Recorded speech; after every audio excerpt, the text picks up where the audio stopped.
पैदाइश व अमवात अदम दस्तियाबी सर्टिफिकेट के नए खवानीन जालिमाना। मुस्लिम एडवोकेट फोरम का गवर्नर को मेमोरेंडम। शराइत में नरमी का मुतालबा।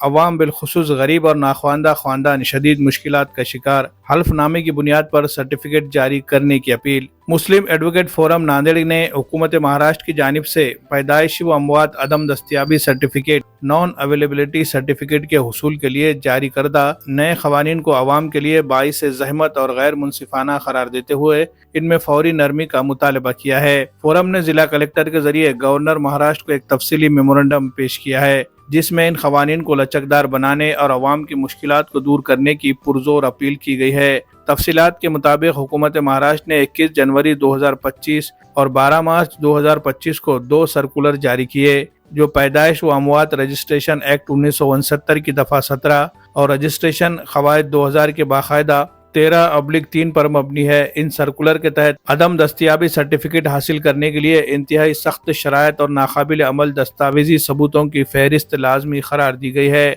मेमोरेंडम में कहा गया कि इन सख्त शराइत की वजह से हकीकी और दयानतदार दरख्वास्त दहिंदगान भी सर्टिफिकेट हासिल करने से खासिर है, खुसूसन वो लोग जिनके पास पुराने medical records, vaccination cards, postmortem report, FIR या अस्पताल के कागजात मौजूद नहीं। इन्हें शदीद मुश्किलात का सामना है। इसकी वजह से कई स्कूली बच्चों के वालिदैन जो नाख्वानदा है अपने बच्चों के पैदाइशी सर्टिफिकेट के लिए दरकार दस्तावेजात फराम नहीं कर पा रहे हैं। वफात पा जाने वाले अफराद के विरसा जिनके पास पुराने तिब्बी रिकॉर्ड्स नहीं है, डेथ सर्टिफिकेट के लिए दरकार कार्रवाई मुकम्मल नहीं कर पा रहे हैं। दफातर में अहलकार इन सख्त खवानीन का हवाला देकर दरखास्तें कबूल करने से इनकार कर रहे हैं, जिससे शहरी अपने बुनियादी हक से महरूम हो रहे हैं। मुस्लिम एडवोकेट फोरम ने मौक़िफ़ इख्तियार किया है कि ये सख्त खवानीन किसी दूसरे ज़िले में पेश आए एक वाक़े के रद्द अमल में पूरे महाराष्ट्र पर मुसल्लत कर दिए गए हैं, जो कि नाइंसाफ़ी है। नांदेड़ में आज तक किसी दूसरे मुल्क के शहरी ने जाली सर्टिफिकेट हासिल करने की कोशिश नहीं की। इसके बावजूद यहाँ के शहरियों को इसकी सज़ा भुगतनी पड़ रही है।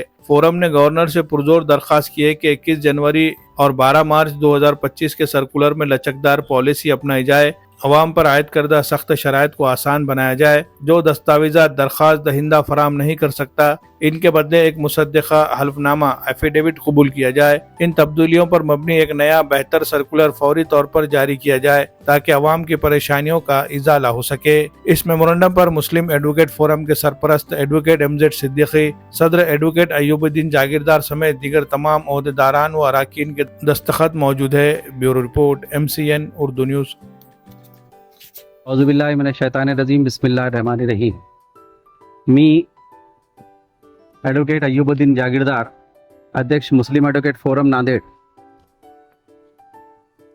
महाराष्ट्र शासनाच्या जे आहे दिनांक 12/3/2025 रोजी काढलेल्या परिपत्रकावरून त्या परिपत्रकामध्ये असलेल्या त्रुटीबाबत काही सुधारणा व्हाव्यात याकरिता आम्ही माननीय जिल्हाधिकारी साहेब नांदेड यांच्याद्वारे एक निवेदन दिलेलं आहे आणि त्या निवेदनामध्ये आम्ही जे आहे ना अशी त्यांना जे आहे ना विनंती केलेली आहे, माननीय राज्यपाल साहेबांना, माननीय मुख्यमंत्री साहेबांना, माननीय महसूल मंत्री साहेबांना आणि माननीय सचिव महाराष्ट्र शासन यांना जे आहे ना विनंती केलेली आहे की महाराष्ट्र शासनाच्या दिनांक 12/3/2025 रोजीच्या काढलेल्या पत्रकामध्ये त्या पत्रकामध्ये असलेली एक त्रुटी अशी आहे की जन्म आणि मृत्यूबाबत की मृत्यू जर कोणत्या एका व्यक्तीचं झालं तर त्याच्यामध्ये त्यांनी अशी एक अट दिलेली आहे की एक तर FIR पाहिजे, नसता त्याच्यामध्ये रुग्णालयातील कागदपत्रे किंवा पोस्टमार्टम रिपोर्ट पाहिजे। तर ज्या व्यक्तीचं जे आहे ना निधन त्याच्या घरामध्ये झालेलं असेल तर अशा परिस्थितीमध्ये तो ना रुग्णालयातील कागदपत्र देऊ शकतो, ना जे आहे ना पोलीसची FIR देऊ शकतो। तर ही जी परिपत्रकामधील दिलेली अट आहे, ही अट जी आहे ना जनतेवर जे आहे जाचक स्वरूपाची झालेली आहे। त्याच्या व्यतिरिक्त दुसरी अशी गोष्ट जन्माबाबत अशी आहे की जन्मामध्ये जे आहे ना ज्याचं जन्म झालेला आहे, ज्या मुलाचं किंवा ज्या व्यक्तीचा जन्म झालेला आहे, तर त्या व्यक्तीसाठी अशी अट लावलेली आहे, एक तर त्या जन्म झालेल्या व्यक्तीचं टीका झालेला कार्ड द्यायचं किंवा दवाखान्यामधील डिस्चार्ज कार्ड द्यायचं। तर या दोघांपैकी जर व्यक्तीकडे कोणतंही कागद नसेल आणि जर समजा असं झालं असेल की त्याच्या आई वडिलांनी त्याचा टीका केलेला नसेल आणि दवाखान्यामध्ये झालेलं नसेल, घरामध्ये जन्म झालेला असेल, तर अशा परिस्थितीमध्ये त्याच्याजवळ डॉक्युमेंट नसेल, तर अशा परिस्थितीमध्ये तो कागदपत्र दाखल करू शकत नाही.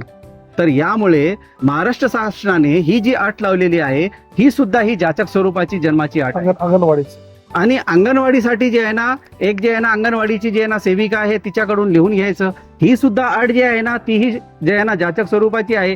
कारण ज्या व्यक्तीचा 1980 पूर्वी जन्म झालेला असेल, तर 1980 पूर्वी अंगणवाडी नव्हती, तर अंगणवाडीच्या जे आहे ना, अंगणवाडीच्या सेविकाचा कसा आणणार, हा प्रश्न सुद्धा आहे. म्हणून जे आहे महाराष्ट्र शासनाच्या सचिवांना, महाराष्ट्र शासनाच्या राज्यपालांना, महाराष्ट्र शासनाच्या मुख्यमंत्र्यांना व इतर अधिकारी आणि मंत्र्यांना विनंती केलेली आहे की दिलेले जे अटी आहेत 12/3/2025 रोजीचे, त्याच्यामध्ये आपण लवचिक धोरण वापरून काहीतरी मार्ग त्याच्यामध्ये काढून जनतेसाठी जे आहे ना, आपण जे आहे ना नव्याने परिपत्रक जे आहे ना दुरुस्ती करून द्यावे, अशी आम्ही विनंती केलेली आहे. याबाबत जे आहे ना, आमचे सर्व मुस्लिम ॲडव्होकेट्स आणि लेडीज आणि जेंट्स हे सर्व इथं आलेत कलेक्टर ऑफिसमध्ये, आणि त्या सर्वांनी मिळून हे निवेदन दिलेलं आहे. अस्सलाम वालेकुम. मैं एडवोकेट नाज शेख आज मुस्लिम एडवोकेट फोरम की नांदेड़ की तरफ से नांदेड़ महाराष्ट्र जिला अधिकारी साहब को आज निवेदन दिया गया है. 2025 जन्म मृत्यु प्रमाण पत्र में जो अननेसेसरी डॉक्यूमेंट्स ऐड किए गए हैं, जिसकी वजह से नागरिकों को, आम जनता को बहुत सारी परेशानियों का सामना करना पड़ रहा है. जन्म प्रमाण पत्र और मृत्यु प्रमाण पत्र जो कि आज एक बहुत ही इम्पोर्टेंट डॉक्यूमेंट्स है, जो हर जगह एजुकेशन में, हर फील्ड में, हर जगह लोगों के लिए ज़रूरी है, जिसको लोगों को बनाने के लिए बहुत सारी परेशानियों का सामना करना पड़ रहा है. और हम महाराष्ट्र के राज्यपाल साहब और महाराष्ट्र के मुख्यमंत्री से यही विनंती करते हैं कि ये इस जीआर में जो अननेसेसरी डॉक्यूमेंट्स जो ऐड किए गए हैं, उनको रद्द किया जाए और आम नागरिकों के बारे में सोचकर नए से जन्म मृत्यु प्रमाण पत्र में चेंजेस किए जाए. अस्सलाम वालेकुम. मैं advocate Mohammad Shahid, vice president Muslim advocate forum Nanded. आज हम दफ्तर जिला कलेक्टर में यहाँ पर हाजिर हुए और एक निवेदन हमने कलेक्टर साहब के मार्फत माननीय मुख्यमंत्री और राज्यपाल को हमने भेजा है, जिसमें हमारा मुतालबा किया गया है कि मार्च 2025 में जो शासन ने जो परिपत्रक निकाला है जन्म मृत्यु के प्रमाण पत्र के बारे में, उसमें जो कंडीशंस गवर्नमेंट ने अप्लाई किए हैं वो आम पब्लिक के लिए बहुत ही नुकसानदेह है.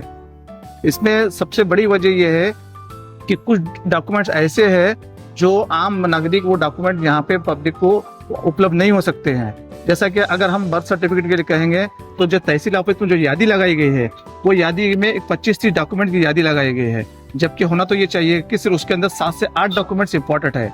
आज बर्थ सर्टिफिकेट इतना एसेंशियल डॉक्यूमेंट्स है कि सबसे ज्यादा पासपोर्ट के लिए वहाँ की ऑफिसर लोग बगैर बर्थ सर्टिफिकेट के पासपोर्ट की इंक्वायरी को आगे नहीं बढ़ा रहे हैं. इसलिए लोगों से सब लोग परेशान हैं. तो आज हमने कलेक्टर के मार्फत ये निवेदन दिया है कि आप डॉक्यूमेंट कोई एक लीजिए. जैसे हम तहसील ऑफिस में जब फाइल सबमिट करने जा रहे हैं तो यादी बता रहे हैं कि इतने डॉक्यूमेंट फुलफिल होंगे हैं तो हम आपके कंप्लेंट रजिस्टर्ड करेंगे, वरना नहीं करेंगे. हमारा ये डिमांड है कि तहसीलदार साहब से भी कि आप हमारे पास से फाइल ले लीजिए, अगर कुछ त्रुटि निकलती है तो आप हमें त्रुटि हमें बताइए, हम उसको फुलफिल करेंगे. रही बात आंगनवाड़ी सेविका की रिपोर्ट के बारे में, कहा गया है कि उनकी दस्तखत जरूरी है, उनका सिक्का जरूरी है. जो बर्थ 1980 से पहले हुए वाले हैं उनके बर्थ के बारे में, मृत्यु के बारे में आंगन सेविका क्या रिपोर्ट दे पाएंगे, जबकि आंगन सेविका की उम्र ही 25-30 साल की है, तो वो रिपोर्ट देने से खासिर रह रही है. तो हमारा ऐसा मुतालबा है कि और जितने जमीन के डॉक्यूमेंट्स, PR कार्ड हो, 7/12 हो, घर पट्टी हो, हर एक के पास तो ये चीजें उपलब्ध नहीं हो सकती है. तो हमारा यही मुतालबा है कि ये डॉक्यूमेंट शासन ने जो जीआर निकाले वाले हैं वो जीआर के अंदर ये डॉक्यूमेंट के अंदर कमी करना चाहिए और आम जनता को इससे लाभ मिलना चाहिए, ऐसा हमारा डिमांड है. मी ॲडव्होकेट सय्यद साजिद, मुस्लिम ॲडव्होकेट फोरमचा सेक्रेटरी असून माझं थोडक्यात असं म्हणणं आहे की हे जन्म आणि मृत्यू हा कोणत्याही धर्माचा आणि याचा काही नसून सर्वांसाठी जन्म आणि मृत्यू लागतो. त्यासाठी शासनाने जे अननेसेसरी डॉक्युमेंट्स लावलेले आहेत त्यामध्ये कमी करण्यात यावे आणि परिपत्रकामध्ये काही कमी करून आणि सुधारणा करून आणि देण्यात यावा, अशी माझी विनंती आहे. नमस्कार. हृदयावरील सर्व शस्त्रक्रिया मोफत. स्वातंत्र्य दिनानिमित्त लोटस हॉस्पिटल नांदेड येथे 15 ऑगस्टपासून 15 सप्टेंबर 2025 पर्यंत भव्य हृदयरोग निदान व शस्त्रक्रिया शिबिर. हृदयाच्या आजारांनी त्रस्त रुग्णांसाठी सुवर्ण संधी. या शिबिरात मोफत angiography, angioplasty, bypass surgery, valve surgery, हृदयातील छिद्र बंद करण्याचे ऑपरेशन, ASD, VSD, PDA सारख्या हृदयावरील सर्व शस्त्रक्रिया मोफत मोफत मोफत. आपल्या सेवेत CVTS, OT सारख्या गुंतागुंतीचे उपचार करण्यासाठी लागणारे अनुभवी व तज्ज्ञ डॉक्टरांची व स्टाफची टीम. लोटस हॉस्पिटलच्या या अनुभवी टीमने आतापर्यंत हजारो रुग्णांवर यशस्वी हृदय शस्त्रक्रिया पूर्ण केल्या आहेत आणि त्या हजारो हृदयरोगी रुग्णांना जीवनदान देण्यात लोटस हॉस्पिटलला यश आलेले आहे.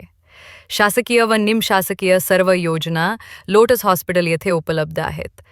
लोटस हॉस्पिटलची 25 वर्षापासून हजारो रुग्णांना इमर्जन्सी आणि अविरत कॅशलेस रुग्णसेवा देण्याची परंपरा सदैव आपल्या सेवेत आहे. संदर्भित माहिती आपल्या प्रियजनांपर्यंत जरूर पोहोचवा, कारण तुमच्या एका शेअरमुळे कुणाचं तरी आयुष्य वाचू शकतं. संपर्क करा लोटस हॉस्पिटल, डॉक्टर लेन, नांदेड, 7057981887.